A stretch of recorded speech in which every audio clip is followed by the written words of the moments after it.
The Wind in the Willows by Kenneth Graham. Chapter 8. Toad's Adventures.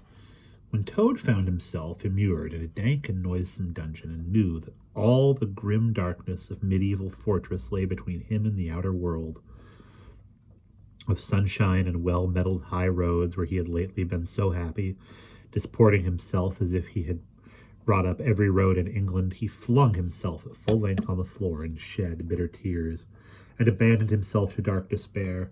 "This is the end of everything," he said.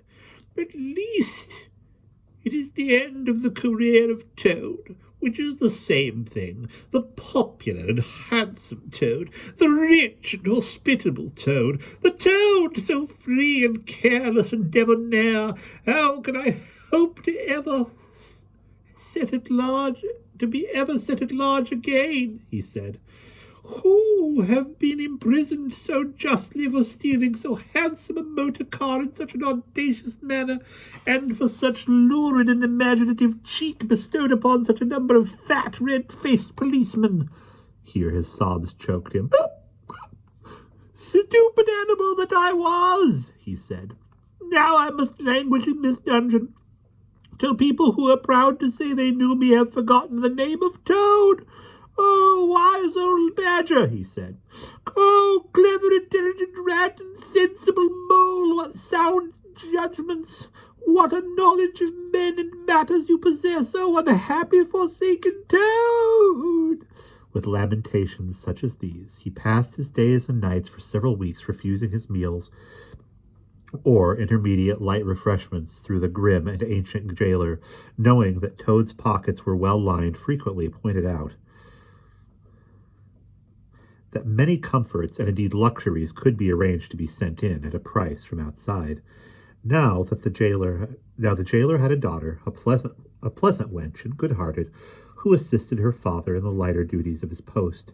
She was particularly fond of animals, and besides, her canary, whose cage hung on a nail in a massive wall of the keep by day, to the great annoyance of prisoners who relished an after-dinner nap, and was shrouded in an antimacassar on the parlor table at night. She kept several piebald mice and a restless revolving squirrel.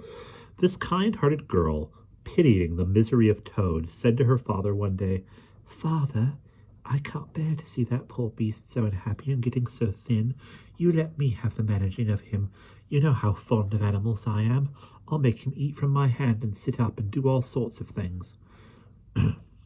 Her father replied that she could do what she liked with him. He was tired of Toad and his sulks and his airs and his meanness. So that day she went on her errand of mercy and knocked at the door of Toad's cell. "Now cheer up, Toad," she said coaxingly on entering, "and sit up and dry your eyes and be a sensible animal, and do try to eat a bit of dinner. See, I've brought you some of mine, hot from the oven." It was bubble and squeak between two plates, and its fragrance filled the narrow cell. The penetrating smell of cabbage reached the nose of Toad as he lay prostrate in his misery on the floor, and gave him the idea for a moment that perhaps life was not such a blank and desperate thing as he had imagined. But still he wailed and kicked with his legs and refused to be comforted, so the wise girl retired for a time. But of course, a good deal of the smell of hot cabbage remained behind, as it will do, and Toad, between his sobs, sniffed and reflected and gradually began to think new and inspiring thoughts of chivalry and poetry and deeds still to be done, of broad meadows and cattle browsing in them, raked by sun and wind, of kitchen gardens and straight herb borders, and warm snapdragon beset by bees, and of the comforting clink of dishes set down on the table of Toad Hall, and the scrape of chair legs on the floor as everyone pulled himself close up in his work. The air of the narrow cell took a rosy tinge. He began to think of his friends and how they would surely be able to do something, of lawyers, and how they would have enjoyed his case, and what an ass he had been not to get in a few. And lastly, he thought of his own great cleverness and resource, and all that he was capable of, if only he gave his great mind to it, and the cure was almost complete. When the girl returned some hours later, she carried a tray with a cup of fragrant tea steaming on it, and a plate piled up with very hot buttered toast. thick cut, very brown on both sides, with the butter running through the holes in great golden drops, like honey from a honeycomb. The smell of that buttered toast simply talked to Toad, and with no uncertain voice talked of warm kindness, of breakfasts on bright frosty mornings, of cozy parlor firesides on winter evenings, when one's ramble was over and slippered feet were propped on the fender, of the purring of contented cats and the twitter of sleepy canaries. Toad sat up on end once more, dried his eyes, sipped his tea, and munched his toast, and soon began talking freely about himself and the house he lived in, and his doings there, and how important he was, and what a lot his friends thought of him. The gaoler's daughter saw that the topic was doing him as much good as the tea, as indeed it was, and encouraged him to go on. "Tell me about Toad Hall," said she. "It sounds beautiful." "Toad Hall," said the Toad proudly, "is an eligible, self-contained gentleman's residence, very unique, dating in part from the 14th century, but replete with every modern convenience, up-to-date sanitation, 5 minutes from church, post office, and golf links, suitable for—" "Bless the animal," said the girl, laughing. "I don't want to take it. Tell me something real about it. But first, wait till I fetch you some more tea and toast." She tripped away and presently returned with a fresh trayful, and Toad, pitching into the toast with avidity, his spirits quite restored to their usual level, told her about the boathouse and the fish pond and the old walled kitchen garden, and about the pigsties and the stables and the pigeon house and the hen house, and about the dairy and the wash house and the china cupboards and the linen presses, she liked that bit especially, and about the banqueting hall and the fun they had there when the other animals were gathered round the table and Toad was at his best, singing songs, telling stories, carrying on generally. Then she wanted to know about his animal friends, and was very interested in all he had to tell her about them and how they lived and what they did to pass their time. Of course, she did not say she was fond of animals as pets, because she had the sense to see that Toad would be extremely offended.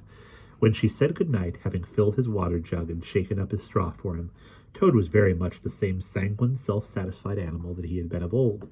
He sang a little song or two, of the sort he used to sing at his dinner parties, curled himself up in the straw, and had an excellent night's rest, and the pleasantest of dreams. They had many interesting talks together after that, as the dreary days went on, and the gaoler's daughter grew very sorry for Toad, and thought it a great shame that a poor little animal should be locked up in prison for what seemed to her a very trivial offense. Toad, of course, in his vanity, thought that her interest in him proceeded from a growing tenderness, and he could not help self-regretting that the social gulf between them was so very wide, for she was a comely lass and evidently admired him very much. One morning the girl was very thoughtful, and answered at random that she did not seem to Toad to be paying proper attention to his witty sayings and sparkling comments. "Toad," she said presently, "just listen, please. I have an aunt who is a washerwoman." "There, there," said Toad graciously and affably. "Never mind. Think no more about it. I have several aunts who ought to be washerwomen." "Do be quiet a moment, Toad," said the girl. "You talk too much. That's your chief fault, and I'm trying to think, and you hurt my head. As I said, I have an aunt who is a washerwoman. She does the washing for all the prisoners in the castle. We try to keep any paying business of that sort in the family, you understand. She takes out the washing on Monday morning and brings it in on Friday evening. This is a Thursday. Now, this is what occurs to me. You're very rich, at least you're always telling me so. She's very poor. A few pounds wouldn't make any difference to you, and it would mean a lot to her. Now, I think if she were properly approached, squared, I believe the word you animals use, you could come to some arrangement by which she would let you have her dress and bonnet and so on, and you could escape the castle as the official washerwoman. You're very alike in many respects, particularly about the figure." "We're not," said Toad in a huff. "I have a very elegant figure for what I am." "So is my aunt," replied the girl, "for what she is. But have it your own way, you horrid, proud, ungrateful animal, when I'm sorry for you and trying to help you." Yes, that's all right. Thank you very much indeed," said the Toad hurriedly. "But look here, you wouldn't surely have Mr. Toad of Toad Hall going about the country disguised as a washerwoman? "Then you can stop here as a toad," replied the girl with much spirit. "I suppose you want to go off in a coach and four." Honest Toad was always ready to admit himself in the wrong. "You are a good, kind, clever girl," he said, "and I am indeed a proud and stupid toad. Introduce me to your wealthy aunt if you will be so kind, and I have no doubt that the excellent lady and I will be able to arrange terms of satisfaction to both parties." Next evening the girl ushered her aunt into Toad's cell, bearing his week's washing pinned up in a towel. The old lady had been prepared beforehand for the interview, and the sight of certain gold sovereigns that Toad had thoughtfully placed on the table in full view particularly completed the matter and left little further to discuss. In return for his cash, Toad received a cotton print gown, an apron, a shawl, and a rusty black bonnet. The only stipulation that the old lady made was that she should be gagged and bound and dumped down in a corner. By this not very convincing artifice, she explained, aided by picturesque fiction which she could supply herself, she hoped to retain her situation in spite of the suspicious appearance of things. Toad was delighted with the suggestion. It would enable him to leave the prison in some style, and with his reputation for being a desperate and dangerous fellow untarnished, and he readily helped the gaoler's daughter to make her aunt appear as much as possible the victim of circumstances over which she had no control. "Now it's your turn, Toad," said the girl. "Take off that coat and waistcoat of yours. You're fat enough as it is." Shaking with laughter, she proceeded to hook and eye him into the cotton print gown, arranged the shawl with a professional fold, and tied the strings of the rusty bonnet under his chin. "You're the very image of her," she giggled. "Only I'm sure you never looked half so respectable in your life before. Now goodbye, Toad, and good luck. Go straight down the way you came up, and if anyone says anything to you, as they probably will, being but men, you can chaff back a bit, of course, but remember, you're a widow woman, quite alone in the world with a character to lose." With a quaking heart, but as firm a footstep as he could command, Toad set forth cautiously on what seemed to be a most harebrained and hazardous undertaking, but he was soon agreeably surprised to find how easy everything was made for him, and a little humbled at the thought that both his popularity and the sex that seemed to inspire it were really another's. The washerwoman's squat figure in its familiar cotton print seemed a passport for every barred door and grim gateway.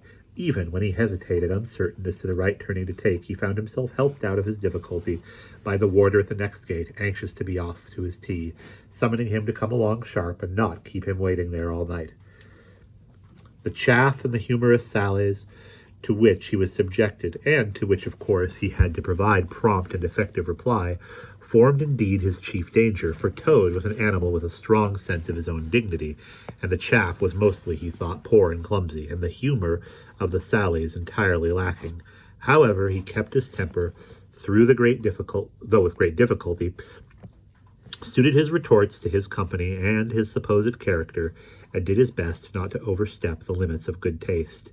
It seemed hours before he crossed the last courtyard, rejected the pressing invitations from the last guardroom, and dodged the outspread arms of the last warder, pleading with a simulated passion for just one farewell embrace.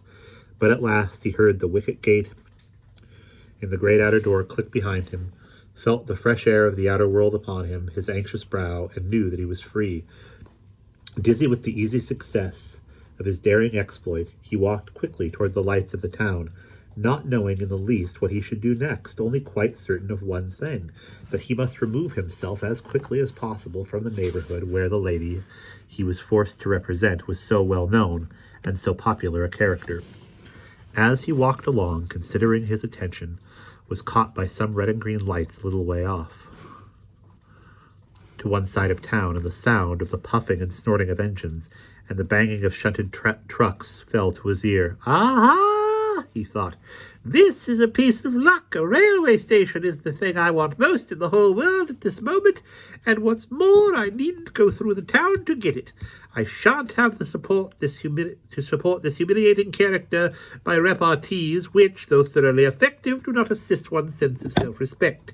He made his way to the station accordingly, consulted a timetable, and found that a train, bound more or less in the direction of his home, was due to start in half an hour. "More luck," said Toad, his spirits rising rapidly, and went off to the booking office to buy his ticket. He gave the name of the station that he knew to be nearest to the village, of which Toad Hall was the principal feature, and mechanically put his fingers, in search of the necessary money, where his waistcoat pocket should have been. But here the cotton gown, which had nobly stood by him so far, and which he had basely forgotten,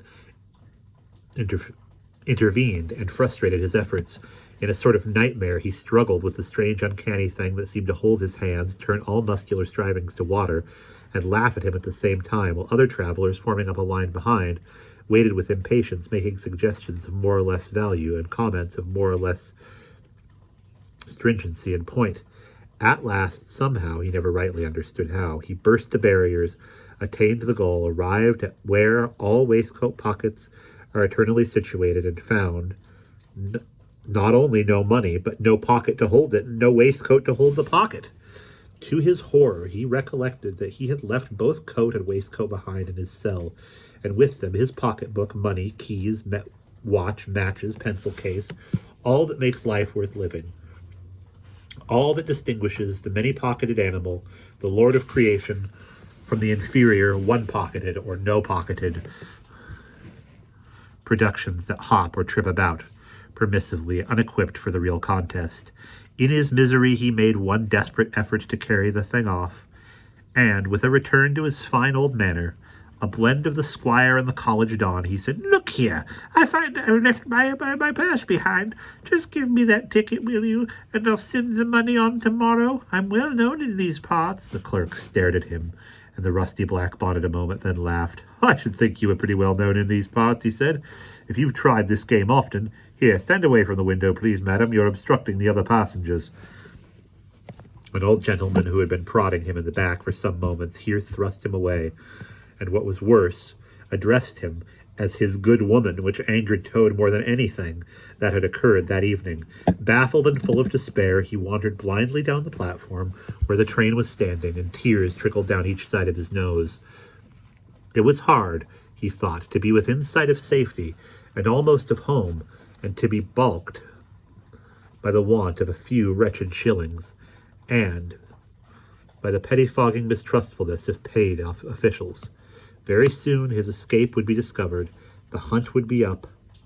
He would be caught, reviled, loaded with chains, dragged back again to prison, and bread and water and straw, his guards and penalties would be doubled, and oh, what sarcastic remarks the girl would make. What was to be done? He was not swift of foot. His figure was unfortunately recognizable. Could he not squeeze under the seat of a carriage? He had seen this method adopted by schoolboys when the journey money provided by thoughtful parents had been diverted to other and better ends. As he pondered, he found himself opposite the engine, which was being oiled, wiped, and generally caressed by its affectionate driver, a burly man with an oil can in one hand and a lump of cotton waste in the other. "Hello, mother," said the engine driver.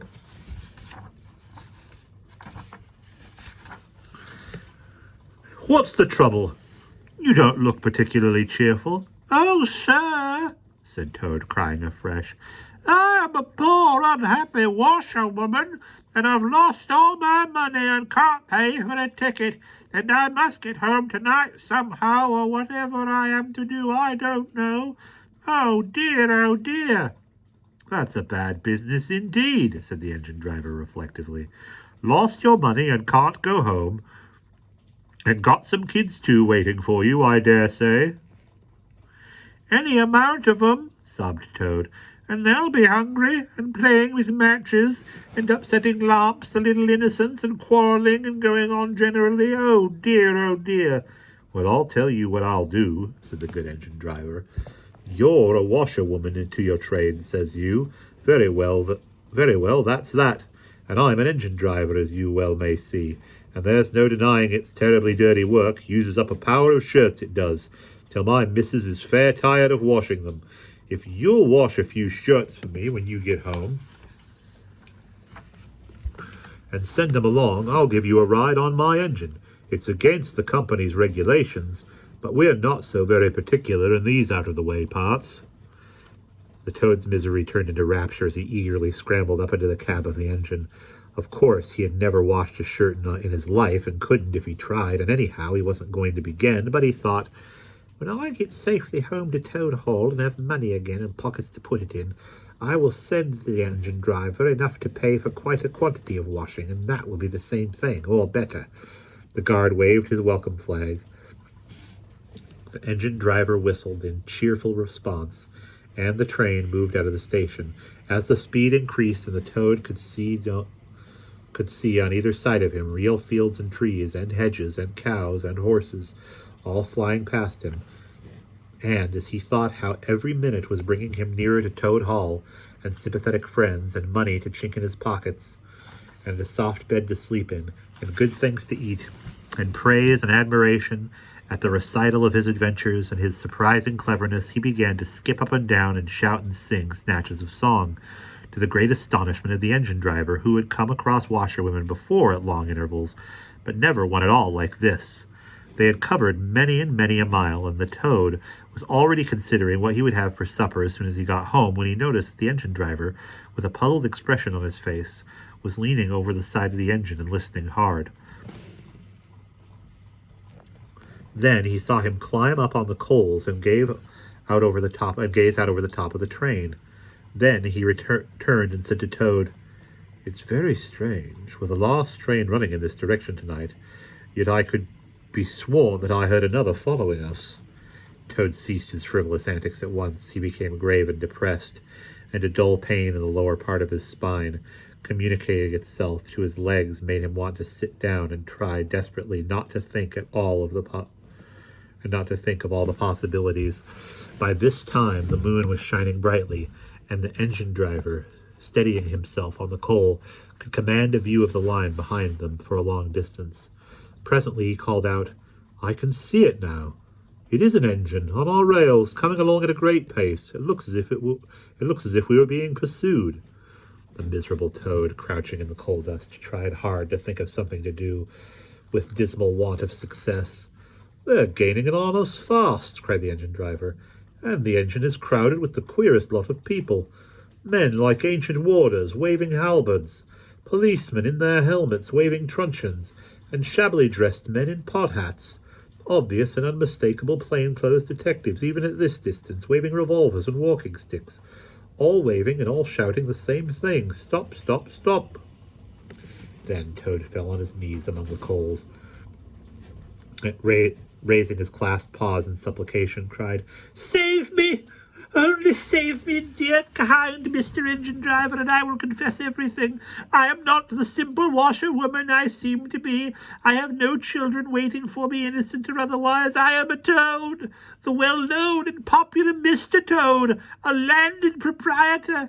I have just escaped by my great daring and cleverness from a loathsome dungeon into which my enemies had flung me, and if those fellows on that engine recapture me, it will be chains and bread and water and straw and misery once more for poor unhappy innocent Toad." The engine driver looked down upon him very sternly and said, "Now tell the truth. What were you put in prison for?"